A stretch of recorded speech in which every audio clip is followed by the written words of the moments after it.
गलत हो जाएगा। अब आते हैं इनके नेमिंग की तरफ। कुछ हम एक्सरसाइज कर लेते हैं। यहाँ पर हमारे पास है ये कोऑर्डिनेशन कंपाउंड गिवन है।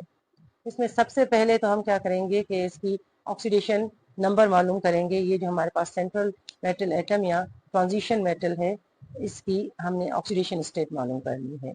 ऑक्सीडेशन स्टेट मालूम करने के लिए कॉपर हमने लिखा प्लस अमोनिया अमाइन लिखा, 4 है हमने इसको 4 लिखा प्लस सल्फेट, कोई चार्ज नहीं है तो इजिकल्स टू 0 लिखेंगे। कॉपर को X लिखें या कॉपर ही लिखें। अमाइन हमारे पास न्यूट्रल लिगेंड है, ये न्यूट्रल लिगेंड है तो इसकी चार्ज 0 हो जाती है। 4 लिखा, सल्फेट की -2 है, पॉलीएटॉमिक आयन ये हमारे पास -2 है इसकी, तो ये 0। इस तरह से 4 0 0 हो जाएगा और हमारे पास कॉपर की चार्ज आ जाएगी, ऑक्सीडेशन स्टेट आ जाएगी +2। इस तरह से कॉपर की ऑक्सीडेशन स्टेट आई +2। अब इसका हम नाम लिखते हैं। नाम के लिए दूसरा हमारे पास है कि सबसे पहले हमने ये पैटर्न लेना है। कलमा मीन्स के पहले कैटायन लिखेंगे, फिर लिगेंड लिखेंगे, फिर मेटल एटम लिखेंगे और आखिर में एनायन लिखेंगे। और दूसरा हमें ये भी देखना है कि coordination sphere is negative, use ATE with the central metal atom. अब यहाँ देखें हमारे पास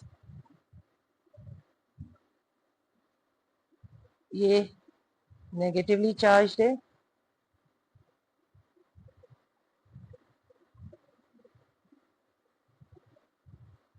तो यहाँ पर हमारे पास ये पॉजिटिव चार्ज आ जाएगा। ये नेगेटिवली चार्ज है तो हमें पता है ये नेगेटिवली चार्ज है तो ये पॉजिटिव चार्ज है। अब इसकी नेमिंग हम करते हैं। ये देखें कितने हैं, 4 हैं, तो हम इसको लिखेंगे tetra amine, tetra amine, tetra amine copper. अब हमने इसका नाम सेंट्रल मेटल एटम का चेंज नहीं करना। क्यों नहीं करना कि अगर कोऑर्डिनेशन स्फीयर पॉजिटिव है या न्यूट्रल है तो उसका इंग्लिश नेम लिखेंगे, और अगर नेगेटिव है तो फिर हमने ATE लिखना है।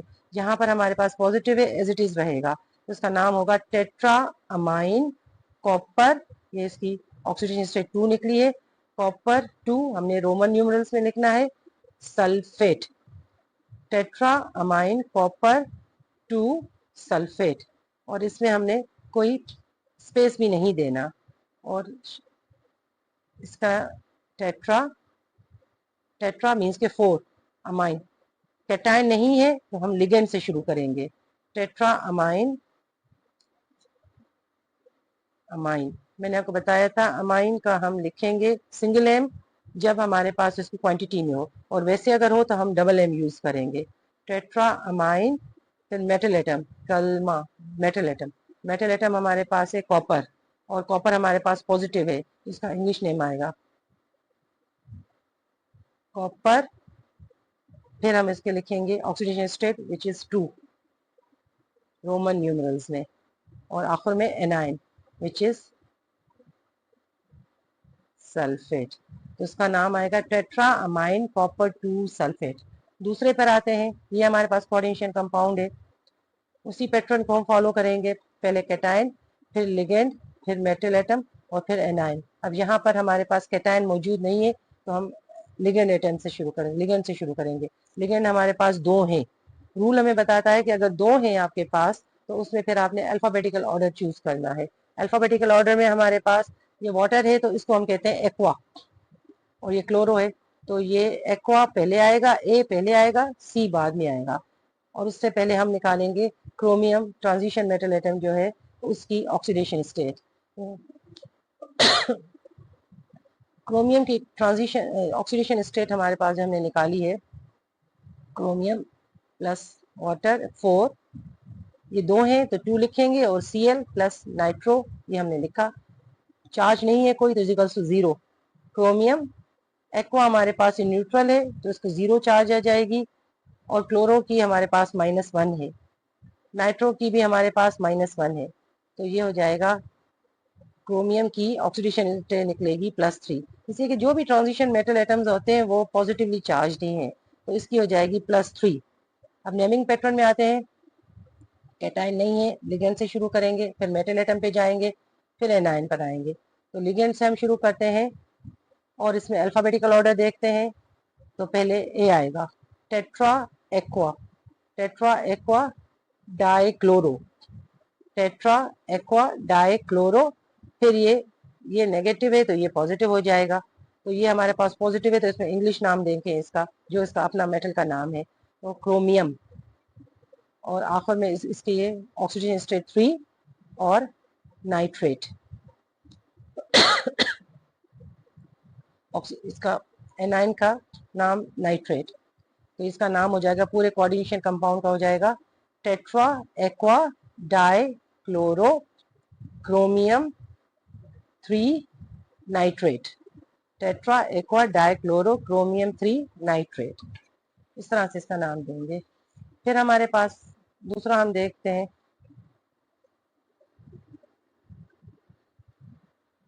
अब हमारे पास एग्जाम्पल में ये है K4FeCN6, ये हमारे पास कोऑर्डिनेशन कंपाउंड है।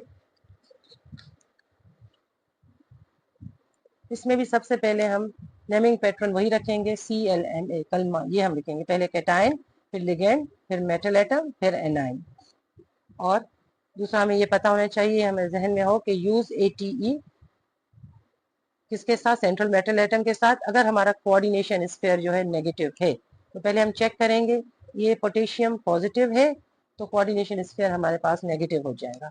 अब यहाँ पर हमारे पास ये नेगेटिव में, इसका मतलब है कि ट्रांजिशन मेटल एटम के एंड में हम ATE यूज करेंगे। सबसे पहले ऑक्सीडेशन स्टेट निकालते हैं आयरन की, K4 + FeCN6, कोई इसके पास चार्ज नहीं तो 0 लिखेंगे। पोटेशियम की +1 है ऑक्सीडेशन स्टेट और 4 एटम्स हैं, तो यहाँ पर इस तरह से लिखेंगे। साइनाइड की -1 है, 6 एटम्स हैं तो 6 लिखेंगे। इस तरह से करने से हमारे पास आयरन की ऑक्सीडेशन स्टेट आ जाएगी +2।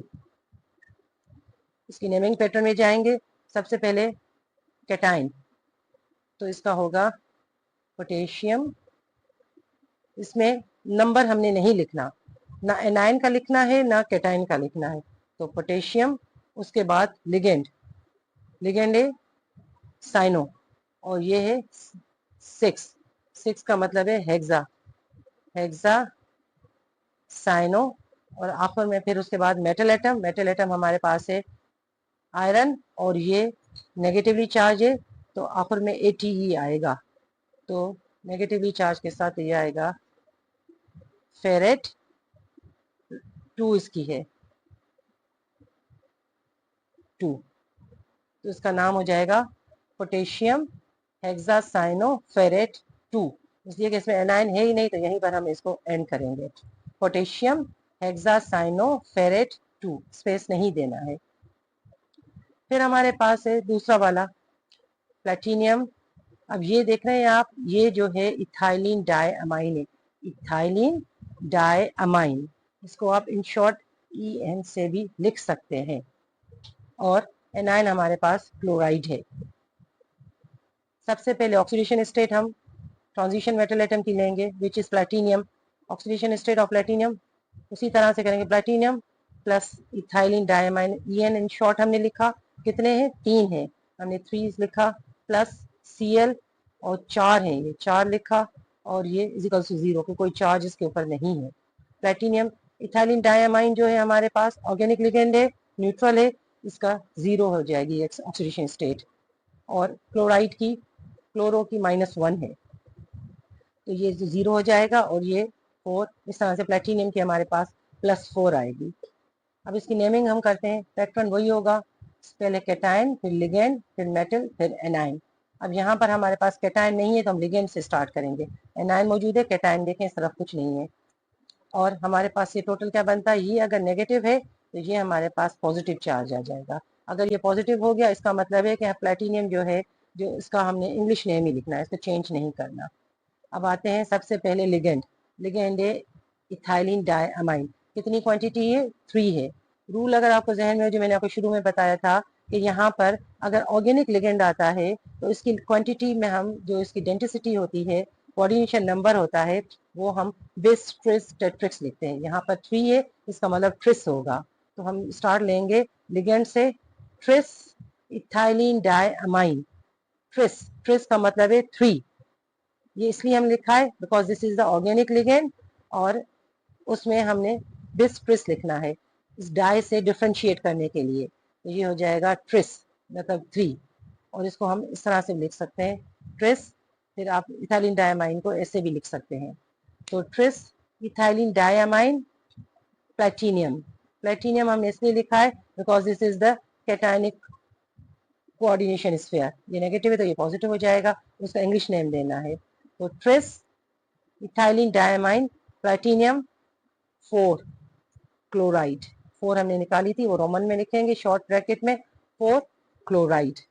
इसका नंबर नहीं लिखना है, ये 4 जो है ये इसका नहीं है, ये इसकी ऑक्सीडेशन स्टेट है प्लैटिनियम की, और इसका एनाइन या कैटाइन की नंबर या क्वांटिटी हमने नहीं मेंशन करनी है। तो ये हो जाएगा ट्रिस इथाइलिन डायमाइन। देखें डाई अमाइन ने सिंगल एम लिख दिया है, जब मैंने बताया था डाई का बाद आ जाती है ट्राई या नंबर तो फिर एम में सिंगल आएगा, और अगर वैसे ही हम अमाइन लिखेंगे तो फिर उसमें डबल एम आएगा कोऑर्डिनेशन कंपाउंड्स की हद तक। ये जाएगा tris ethylene di amine platinum 4 chloride. फिर आते हैं 5वें पर, ये हमारे पास कोऑर्डिनेशन कंपाउंड है, इसकी नेमिंग करते हैं। तो सबसे पहले हम कोबाल्ट का ऑक्सीडेशन नंबर निकालेंगे, उसी तरीके से जैसे हमने पिछले में किया था। कोबाल्ट अमाइन 3 है, हमने 3 लिखा। नाइट्रो हमने लिखा यहाँ पर, और यहाँ पर 3 है तो हमने 3 लिखा, और इजिकल टू 0 के ये कोई चार्ज नहीं है। तो कोबाल्ट है, अमाइन का ऑक्सीडेशन नंबर 0 है, तो 3 के साथ 0। ये नाइट्रो का हमारे पास -1 है, और ये इसका 3 नंबर इजिकल टू 0। कोबाल्ट ये 0 हो जाएगा। इस तरह से कोबाल्ट की जो हमारे पास ऑक्सीडेशन नंबर आएगी +3 आएगा। फिर हम देखते हैं अगर हमारे पास ये कोऑर्डिनेशन स्फीयर कैटायन है या न्यूट्रल है, तो फिर हम उसका इंग्लिश नेम लिखेंगे। अब यहाँ पर देखें ये हमारे पास कोऑर्डिनेशन स्फीयर जो है ना, दिस इज न्यूट्रल, ये न्यूट्रल है, इसलिए कि यहाँ पर जो पॉजिटिव कैटायन और एनाइन थे उन्होंने कैंसिल कर लिया, तो हमारे पास ये न्यूट्रल कंपाउंड आ जाएगा। ठीक, जब न्यूट्रल है तो हम इसका इंग्लिश नेम लिखेंगे ट्रांजिशन मेटल का। अब इसकी नेमिंग करते हैं। सबसे पहले हम इसकी नेमिंग में कैसे जाएंगे कि यहाँ पर हम ये ज़रूर देखेंगे कि यहाँ पर 2 हैं हमारे पास लिगेंड, 2 हैं, तो हम अल्फ़ाबेटिकल ऑर्डर में जाएंगे। अल्फ़ाबेटिकल ऑर्डर में ए और एन। सबसे पहले हमारे पास ए आएगा अमाइन, तो नेमिंग पैटर्न हम यही करेंगे यूज़,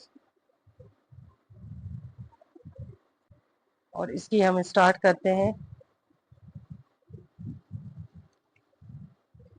ट्राई 3 है तो ये हो जाएगा ट्राई, ट्राई अमाइन, और फिर एन आएगा तो ये हो जाएगा ट्राई अमाइन ट्राई, ये भी ट्राई हो जाएगा, try amine tri nitro cobalt. इसको हम लिखते हैं ट्राई,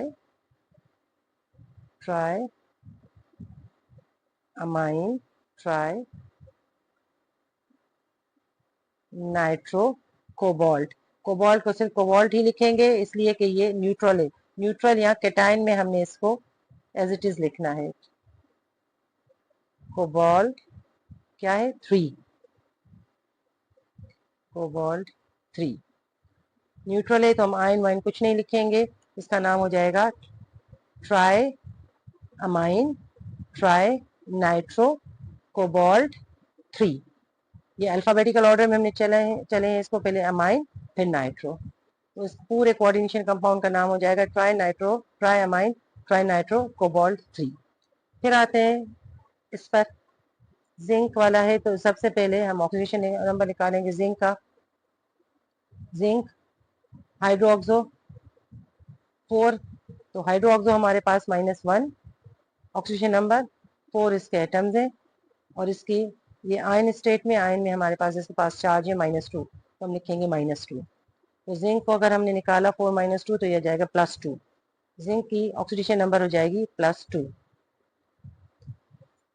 तो इसका नेमिंग अगर हम करते हैं, दूसरा ये कि हमारे पास ये एनायनिक है। एनायनिक में हमने पढ़ा हुआ है कि अगर नेगेटिवली चार्ज होता है तो ट्रांजिशन मेटल एटम जो है उसके एंड में ATE लगेगा। अब सबसे पहले नेमिंग पैटर्न वही, कैटायन मौजूद नहीं है तो लिगेंड से शुरू करेंगे, फिर मेटल एटम, फिर एनाइन की तरफ जाएंगे। तो यहाँ पर हमारे पास लिगेंड और मेटल मौजूद है, लिगेंड और मेटल मौजूद है। तो इसका नाम हम लिगेंड से शुरू करते हैं, tetra hydroxo, tetra hydroxo zincate, zincate ATE हमने इसलिए लगाया है बिकॉज ये एनाइन है। तो ये हो जाएगा टेट्रा हाइड्रोक्सो जिंकेट 2 आइन, आइन लिखना जरूरी है इसलिए कि ये कॉम्प्लेक्स, ये एनायनिक कॉम्प्लेक्स है। तो टेट्रा हाइड्रोक्सो जिंकेट 2 आइन। और आखिर में हमारे पास ये है कॉपर। अब ये EN का मतलब इथाइलिन डाइअमाइन। सबसे पहले हम कॉपर की ऑक्सीडेशन स्टेट निकाली, इथाइलिन की हमारे पास 0 है तो कॉपर की हमारे पास +2 आ जाएगी, और ये +2 चार्ज है तो ये हमारे पास एनायनिक फॉर्म में है। तो इसका इथाइलिन डाइअमाइन है तो इसको हम 2 है तो हम इसको बिस लिखेंगे। तो स्टार्ट करेंगे, नेमिंग पैटर्न CLMA होगा, कैटाइन भी नहीं है, एनाइन भी नहीं है, सिर्फ हमारे पास लिगेंड और मेटल एटम है। तो लिगेंड से शुरू करेंगे, 2 है तो लिखेंगे बिस इथाइलिन डाइअमाइन कॉपर, इसलिए कि हमारे पास ये पॉजिटिवली चार्ज है तो उसका नाम एज इट इज ही रहेगा इंग्लिश नेम, बिस इथाइलिन डाइअमाइन कॉपर 2 आइन, आइन लिखना जरूरी है क्योंकि ये आइन है। फिर इस पर आते हैं, अब यहाँ पर हमारे पास एनाइन मौजूद है, जब ये एनाइन मौजूद है तो ये नेगेटिवली चार्ज है और ये फिर हमारा पॉजिटिवली चार्ज हो जाएगा। पॉजिटिव चार्ज तो फिर हमारे पास सेम नाम लिखेंगे, प्लेटिनियम की ऑक्सीडेशन स्टेट निकाली तो हमारे पास +4 आ गई, ये इस तरीके से हम निकालेंगे। हाइड्रोक्स एक्वा की न्यूट्रल है तो उसकी 0 हो जाएगी, और नाइट्रो की हमारे पास नाइट्रेट की -1 हो जाएगी। तो प्लेटिनियम की ऑक्सीडेशन स्टेट आई है +4, तो ये हो जाएगा 2 है तो अल्फाबेटिकल ऑर्डर में चले, एक्वा पहले आएगा, क्लोरो बाद में आएगा, तो ये हो जाएगा पेंटा एक्वा क्लोरो, पेंटा एक्वा क्लोरो प्लेटिनियम 4 नाइट्रेट। सबसे पहले लिगेंड, उसकी क्वांटिटी हमने लिखी, पेंटा एक्वा 2 है तो हम अल्फाबेटिकल ऑर्डर में चले, फिर मेटल एटम और आखिर में एनाइन। सो पेंटा एक्वा क्लोरो प्लेटिनियम 4 नाइट्रेट। फिर इधर आते हैं, हमारे पास ये क्रोमियम और अमाइन है, ये भी हमारे पास पॉजिटिवली चार्ज है, पॉजिटिव चार्ज हमने क्रोमियम का नाम एज इट इज ही देना है। उसकी ऑक्सीडेशन स्टेट निकाली तो हमारे पास ये आ गए +3। तो ये है हमारे पास, सबसे पहले लिगेंड का लिखेंगे बिकॉज लिगेंड और मेटल एटम मौजूद है, कोई इसमें एनाइन और कैटाइन मौजूद नहीं है। तो ये हो जाएगा tetra amine, tetra amine chromium 3 आइन, 3 इसकी पॉजिटिवली चार्ज है और हमने इसका इंग्लिश नेम लिखा, तो टेट्रा अमाइन क्रोमियम 3 आइन, आइन लिखना जरूरी है कि आयनिक स्टेट में है। उसके बाद है हमारे पास पोटेशियम, ये देखें यहाँ पर ये अब कैटाइन मौजूद है तो इसका मतलब ये पॉजिटिव है और ये नेगेटिवली चार्ज हो जाएगा। जब नेगेटिवली चार्ज है तो हमने कॉपर को ATE लगाना है, इसकी ऑक्सीडेशन स्टेट निकाली, कॉपर की यहाँ पर +2 आई है। नेमिंग इसी पैटर्न से चलेंगे, पहले कैटाइन मौजूद है, पहले कैटाइन लिखेंगे, फिर लिगेंड, फिर मेटल एटम, एनाइन इसमें मौजूद ही नहीं है। तो सबसे पहले हम लिखेंगे कैटाइन का पोटेशियम, फिर लिगेंड टेट्रासाइनो, 4 है, पोटेशियम टेट्रासाइनो क्यूपरेट, बिकॉज ये नेगेटिवली चार्ज है तो इसका कॉपर में एंडिंग आएगी ATE, तो पोटेशियम टेट्रासाइनो क्यूपरेट 2, इसकी 2 है ऑक्सीडेशन स्टेट। आखिर में हमारे पास है एल्युमिनियम और क्लोराइड, क्लोरो। अब इसमें ना एनाइन है ना कैटाइन है और ये नेगेटिवली चार्ज है, नेगेटिवली चार्ज है तो इसका मतलब हमारे पास इसमें एल्युमिनियम में ATE लगाएंगे। इसकी ऑक्सीडेशन स्टेट निकाली तो एल्युमिनियम की आई है +3। तो नेमिंग पैटर्न वही चलते हैं, हमारे पास कैटाइन भी नहीं, एनाइन भी नहीं, तो पहले लिगेंड फिर मेटल एटम। लिगेंड हमारे पास फ्लोरो है और 6 है तो जाएगा हेक्सा फ्लोरो, हेक्सा फ्लोरो एल्युमिनेट, एल्युमिनेट इसलिए कि ये माइनस है, एल्युमिनेट ये +3 है तो 3 आइन, आइन लिखना जरूरी है, ये आयनिक स्टेट में है। हेक्सा फ्लोरो एल्युमिनेट 3 आइन। यहाँ पर हमारा लेक्चर एंड होता है। उम्मीद है कि आपको ये पूरा कोऑर्डिनेशन नंबर की नेमिंग आ गई होगी और आप इसको आराम से कर सकते हैं। अगले लेक्चर में मैं आपको बताऊंगी कि किस तरह से वो जो उसकी आपकी बुक में जो एक्सरसाइज गिवन है उसमें 4-5 और भी कोऑर्डिनेशन कंपाउंड्स दिए हुए हैं, उनकी नेमिंग किस तरह से करेंगे। थैंक यू डियर स्टूडेंट्स, अल्लाह। Hi, If you like this video, please click the thumbs up icon. If you're new to the channel, please subscribe and do click on the bell icon so that every new video notification reaches you promptly. Share this video to spread the knowledge. And do share your comments as I read every one of them.